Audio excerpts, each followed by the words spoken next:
Election commission का यकूम मार्च का फैसला आइन से मुतसादिम है। तहरीक इंसाफ कौमी असम्बली में मखसूस नशिस्तों की हकदार है। इलेक्शन कमीशन मखसूस नशिस्तों पर तहरीक इंसाफ के उम्मीदवारों को नोटिफाई करे। सुप्रीम कोर्ट ने मखसूस नशिस्तों से मुतल्लिक केस का 70 सफ़हात पर मुश्तमिल तफसीली फैसला जारी कर दिया। तफसीली फैसला जस्टिस मंसूर अली शाह ने तहरीर किया।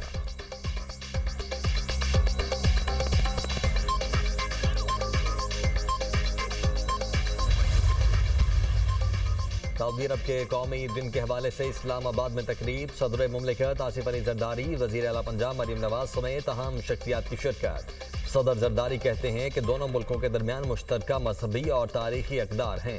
वज़ीर आज़म शहबाज शरीफ का भी सऊदी अरब के कौमी दिन पर खुसूसी वीडियो पैगाम। कहते हैं तरक्की और खुशहाली के लिए सऊदी क़यादत का विजन मिसाली है। सऊदी अरब के साथ मजबूत दोस्ती के अज़म का अयादा करते हैं।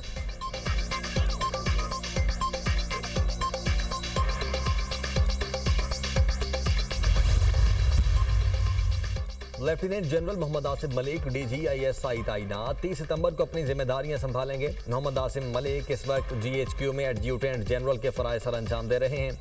लेफ्टिनेंट जनरल मोहम्मद आसिम मलिक इससे पहले बलूचिस्तान में इन्फेंट्री डिवीजन और वजीरस्तान में इन्फेंट्री ब्रिगेड कमांड कर चुके हैं। लेफ्टिनेंट जनरल मोहम्मद आसिम अपने कोर्स में एजाजी शमशीर भी हासिल कर चुके हैं।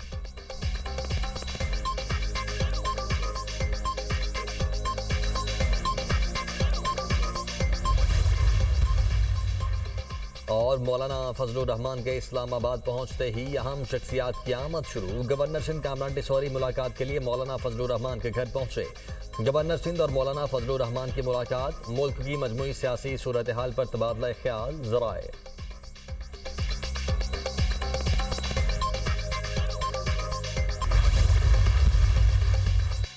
जस्टिस अमीन और जस्टिस नईम अफगान ने जिस तरीके से इख्तलाफ किया वो गैर शाइस्ता है। 8 जजेस की 12 जुलाई के फैसले को गैर आईनी करार देने के रिमार्क्स पर दोनों जजेस पर सख्त तनकीद। जस्टिस अमीनुद्दीन और जस्टिस नईम अफगान का अमल सुप्रीम कोर्ट के जजेस के मनसब के मुनाफी है। इस तरह साथी जजेस के बारे में राय देना सुप्रीम कोर्ट की साख को मुतासर करने के मुतरादिफ है। कानूनी मामलात पर हर जज अपनी राय देने का हक रखता है। जिस अंदाज में 2 जजेस ने अक्सरियती फैसले को गलत कहा, ये निज़ाम इंसाफ में खलल डालने के मुतरादिफ है। भारी दिल से बताते हैं, 2 साथी जस्टिस अमीनुद्दीन, जस्टिस नईम अफगान ने हमारे फैसले से इत्तफाक नहीं किया। साथी जजेस के 3 अगस्त के इख्तलाफी नोट सुप्रीम कोर्ट के जजेस के हवाले से मुनासिब नहीं। ज्यादा परेशान कुन बात यह है कि जजेस अपनी राय देते हुए हदूद से तजावुज कर गए। 2 जजेस ने 80 कामयाब उम्मीदवारों को वार्निंग दी। सुप्रीम कोर्ट का इलेक्शन कमीशन के रवैये पर हैरानगी का इजहार। इलेक्शन कमीशन बुनियादी फरीक मुखालिफ के तौर पर केस लड़ता रहा। इलेक्शन कमीशन का बुनियादी काम साफ शफाफ इंतखाबात करवाना है। इलेक्शन कमीशन के इंतखाबी अमल में नुमायां गलतियों के बायस अदालती मुदाखलत जरूरी हो जाती है। इंतखाबी निशान ना होने पर मखसूस नशिस्तें ना देना इलेक्शन कमीशन की जानिब से इजाफी सजा है। इंट्रा पार्टी इंतखाबात ना करवाने की सजा इंतखाबी निशान वापस लेने से ज्यादा कुछ नहीं। इंतखाबी निशान वापस लिए जाने का मतलब ये नहीं कि सियासी जमात के आईनी हुकूक खत्म हो गए। पार्टी के अंदरूनी मामले पर शहरियों के वोट के बुनियादी हुकूक को खत्म नहीं किया जा सकता। इलेक्शन कमीशन ने अपने हुक्मनामे में PTI के आईनी हुकूक वाज़े नहीं किए। इलेक्शन कमीशन ने PTI के 80 में से 39 MNAs को तहरीक इंसाफ का जाहिर किया। सुप्रीम कोर्ट ने PTI को रिलीफ देने पर भी वजाहत कर दी। PTI की केस में फरीक बनने की दरख्वास्त हमारे सामने मौजूद थी, इससे कोई फर्क नहीं पड़ता। तहरीक इंसाफ से पहले दरख्वास्त दायर क्यों ना करवाई गई और पहले ही रिलीफ क्यों दे दिया गया। इंतखाबी तनाज़ा बुनियादी तौर पर दीगर सिविल तनाज़ा से मुख्तलिफ होता है। ये समझने की बहुत कोशिश की कि इतने आज़ाद उम्मीदवार कैसे कामयाब हो सकते हैं। इस सवाल का कोई तसल्ली बख्श जवाब नहीं दिया गया। PTI के मुताबिक वोटर्स ने इनके PTI उम्मीदवार होने की वजह से वोट दिया।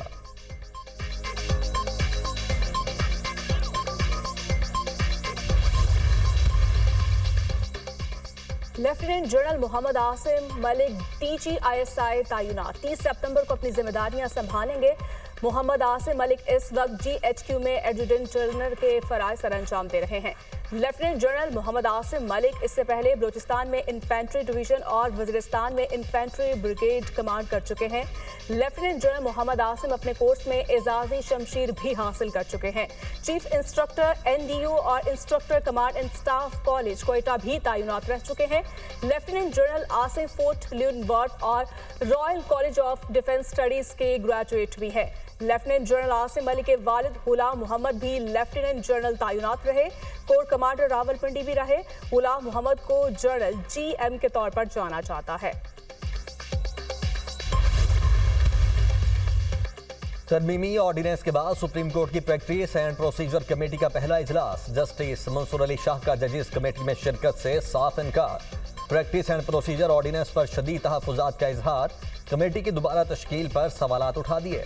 जस्टिस मंसूर अली शाह ने जजेस कमेटी को 3 सफ़हात पर मुश्तमिल खत लिख दिया। जजेस कमेटी की असल हालत में बहाली तक शिरकत नहीं करूंगा। प्रैक्टिस एंड प्रोसीजर एक्ट की तश्कील का फैसला फुल कोर्ट का था।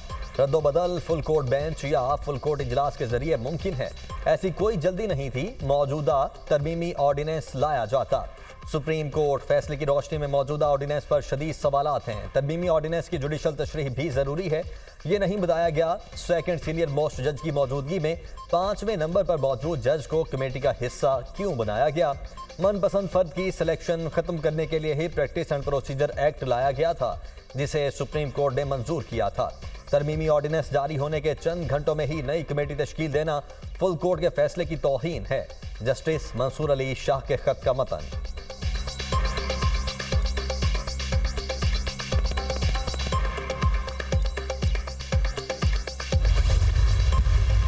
अदालती फैसले जो हैं उनको जो पार्लियामान की कानून साजी है वो उन फैसलों पे फायक होगा, वो उसकी बरतरी रहेगी। इलेक्शन कमीशन ऑफ पाकिस्तान एक आईनी इदारा है। उन्होंने भी जो हल्फ लिया है वो हल्फ ये कहता है कि उन्होंने आइन और कानून के मुताबिक अपनी जिम्मेदारी अंजाम देनी है। सिचुएशन ये है कि एक तरफ इस वक्त मुल्की कानून है, दूसरी तरफ अदालत का फैसला है। ना वो पार्टी फ्रीक बनी सुप्रीम कोर्ट ऑफ पाकिस्तान में पाकिस्तान तरीके इंसाफ जो है इन अकॉर्डेंस विद लॉ जो है उसको मद्देनज़र रखा जाए तो ये सीट्स जो हैं ये नहीं दी जा सकती। पार्लियामान की कानून साजी सुप्रीम कोर्ट के फैसलों से बालातर है। आईन और कानून के मुताबिक ये सीटें तहरीक इंसाफ को नहीं दी जा सकती। अदालत का फैसला कानून से मुतसादिम है। मजीद समाअत की जरूरत है। इलेक्शन कमीशन ने आईन और कानून के मुताबिक अपनी जिम्मेदारी अंजाम देनी है। एक तरफ मुल्की कानून और दूसरी जानिब अदालत का फैसला है। कानून वाज़ेह है। आज़ाद उम्मीदवार को 3 दिन में पार्टी में शमूलियत अख्तियार करनी है। आज़ाद उम्मीदवार की किसी सियासी जमात में शमूलियत का अमल नाकाबिले वापसी है। PTI, election commission, Peshawar high court और ना सुप्रीम कोर्ट में फरीक थी। तफसीली फैसले में ये बात नहीं है सीटें किस तरह तकसीम होंगी। फरीकैन को सुन लिया जाता तो शायद ये अहबाम दूर हो जाता। माजी में भी बड़े सख्त इख्तलाफी नोट सामने आए हैं। नजरसानी बिल्कुल गैर मुअस्सर नहीं हुई। वजीर कानून आसम नज़ीर तारड़ की न्यूज़ कॉन्फ्रेंस। सुप्रीम कोर्ट ने जमहूरियत को मजीद मजबूत कर दिया है। इलेक्शन कमीशन की कोई लोकस टंडाई नहीं है कि किसी पॉलिटिकल पार्टी पे के खिलाफ इस किस्म के ऑर्डर और इस किस्म की पिटीशन फाइल करे। भरपूर मुतालबा करते इलेक्शन कमीशन से कि फिल-4 हमारे 38 हमारे बाकी मानदा MNA के फिल-4 नोटिफिकेशन किया जाए। 28 तारीख हफ्ते वाले दिन पिंडी में इंशाअल्लाह ताला पाकिस्तान तहरीक इंसाफ जलसा करेगा। तहरीक इंसाफ का इलेक्शन कमीशन से 38 अरकान के नोटिफिकेशन जारी करने का मुतालबा। इलेक्शन कमीशन ने अदालती अहकामात के बावजूद ताहाल नोटिफिकेशन जारी नहीं किया। इलेक्शन कमीशन ने 4 इजलास कर लिए, नोटिफिकेशन जारी नहीं किए। मखसूस नशिस्तें तहरीक इंसाफ का हक है। सुप्रीम कोर्ट ने जमहूरियत को मजबूत किया है। पार्टी का नामजद करदा हमेशा पार्टी का ही उम्मीदवार बना जाएगा। हुकूमत की आईनी तरामीम की भरपूर मुखालिफत करेंगे। चेयरमैन PTI बैरिस्टर गौहर की मीडिया से गुफ्तगू। PTI का 28 सितंबर को रावलपिंडी में जलसा करने का ऐलान। तहरीक इंसाफ की कोर कमेटी का इजलास। सुप्रीम कोर्ट के तफसीली फैसले का जायजा।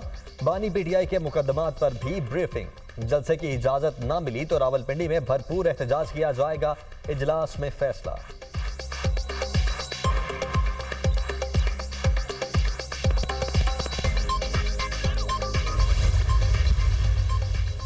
सुप्रीम कोर्ट ने 63A नजरसानी केस की समाअत के लिए 5 रुकनी लार्जर बेंच तश्कील दे दिया। चीफ जस्टिस पाकिस्तान बेंच की सरबराही करेंगे। Justice Munib Akhtar, justice Aminuddin Khan bench में शामिल। जस्टिस जमाल मंदोखेल और जस्टिस मजहर आलम मियां खेल भी बेंच का हिस्सा। ऑडियो लीक केस पर भी सुप्रीम कोर्ट का 5 रुकनी लार्जर बेंच तश्कील। बेंच की सरबराही जस्टिस मंसूर अली शाह करेंगे। Justice Yahya Afridi, justice Aminuddin Khan bench में शामिल। जस्टिस जमाल मंदोखेल और जस्टिस नुसरत हिलाली भी लार्जर बेंच का हिस्सा। ऑडियो लीक्स केस आइंदा समाअत हफ्ते के लिए मुकर्रर किए जाने का इम्कान।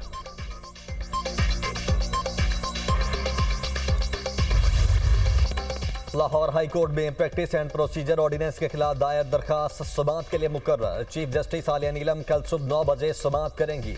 प्रैक्टिस एंड प्रोसीजर ऑर्डिनेंस के खिलाफ रजिस्ट्रार ऑफिस का एतराज़ कलअदम करार। जस्टिस फैसल जमान का गैर जरूरी एतराज़ आयद करने पर रजिस्ट्रार ऑफिस के अफसरान पर बरहमी का इजहार। ये क्या एतराज़ लगा दिया आपने? हुकूमत ने एक ऑर्डिनेंस जारी किया है तो ये कहीं भी चैलेंज हो सकता है। अदालत के रिमार्क्स। तहरीक इंसाफ ने प्रैक्टिस एंड प्रोसीजर ऑर्डिनेंस को सिंध हाई कोर्ट में चैलेंज कर दिया। ऑर्डिनेंस को कलअदम करार देने की इस्तदा दरखास्त तहरीक इंसाफ सिंध के सदर हलीम आदिल शेख ने दायर की। Practice and procedure ordinance supreme court के फैसले की वाज़ेह खिलाफ वर्जी है। चीफ जस्टिस काजी फायजी साहब नहीं फैसले की खिलाफ वर्जी कर रहे हैं। दरखास्त में मौक़िफ़।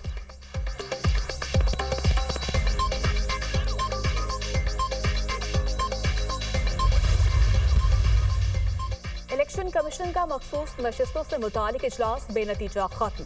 मखसूस नशिस्तें तहरीक इंसाफ को मिलेंगी या नहीं, इलेक्शन कमीशन आज के इजलास में भी कोई फैसला ना कर सका। इलेक्शन कमीशन का कानूनी माहिरीन से मजीद मुशावरत जारी रखने का फैसला। इजलास में मखसूस नशिस्तों पर सुप्रीम कोर्ट के फैसले पर अमल दरामद पर गौर किया गया। इलेक्शन कमीशन को लीगल एक्सपर्ट्स की एडवाइस से भी आगाह किया गया। Chief election commissioner Sikandar Sultan Raja ने इजलास की सदारत की।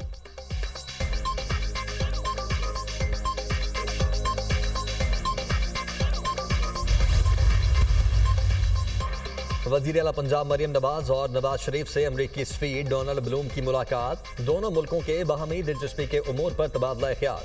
पाक अमरीका ताल्लुकात के फ़रोग़ और तिजारती मौक़े बढ़ाने पर गुफ्तगू। मुस्तक़बिल के तकाज़ों को मद्देनज़र रखते हुए सरमायाकारी के मौक़े बढ़ाने पर भी गौर। पाकिस्तान और अमरीका में बेहतरीन दोस्ताना ताल्लुकात हैं, मज़ीद तक़वियत देने के लिए पुरज़्म हैं। पाक अमरीका तिजारत में बेपनाह पोटेंशल मौजूद है जिससे मुस्तफ़ीद होने की ज़रूरत है। हुकूमत ने मुख्तसर अरसे में मुतअद्दिद शोबों में नुमायाँ कामयाबियाँ हासिल की हैं। पाकिस्तान माजी के मुकाबले में ज़्यादा महफूज और पुरअमन है। हुकूमत ने गुड गवर्नेंस और शफाफियत के नए मयार कायम किए। दहशतगर्दी और इंतहा पसंदी के खिलाफ जंग में शानदार कामयाबियाँ हासिल की हैं। वज़ीर आला पंजाब मरियम नवाज की गुफ्तगू।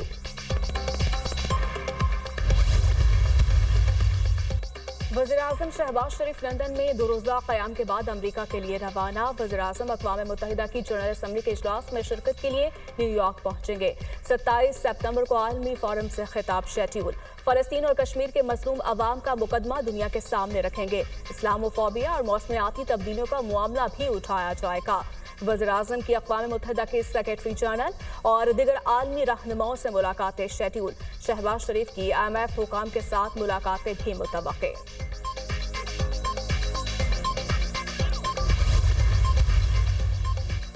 इस्लामाबाद इलेक्शन ट्राइब्यूनल की तब्दीली। इलेक्शन कमीशन ने MNAs की दरखास्तें कल समाअत के लिए मुकर्रर कर दी।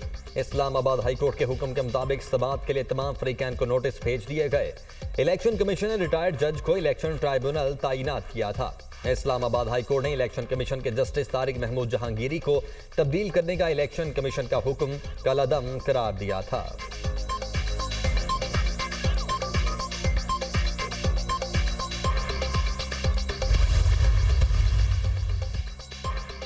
तोशाखाना 2 केस में अहम पेशरफ्त। बानी पीटीआई और बुशरा बीबी के खिलाफ FIA का सप्लीमेंट्री चलान पेश। बानी पीटीआई और बुशरा बीबी के खिलाफ ठोस शवाहिद मौजूद हैं। शवाहिद से वाज़ेह हुआ बानी पीटीआई और बुशरा बीबी मिसकंडक्ट के मुर्तकिब करार पाए हैं। गैर कानूनी ज़राए और करप्शन से बानी पीटीआई और बुशरा बीबी ने माली फ़ायदा हासिल किया। बानी पीटीआई ने अपनी पोजीशन का गलत इस्तेमाल करते हुए कम कीमत पर सेट हासिल किया। FIA हुकाम। 24 गवाहों की लिस्ट भी FIA के सप्लीमेंट्री चलान के साथ मुंसलिक। अडयाला जेल में तोशाखाना 2 रेफरेंस की समाअत। बानी पीटीआई और बुशरा बीबी को चलान की कॉपियां फराहम कर दी गई।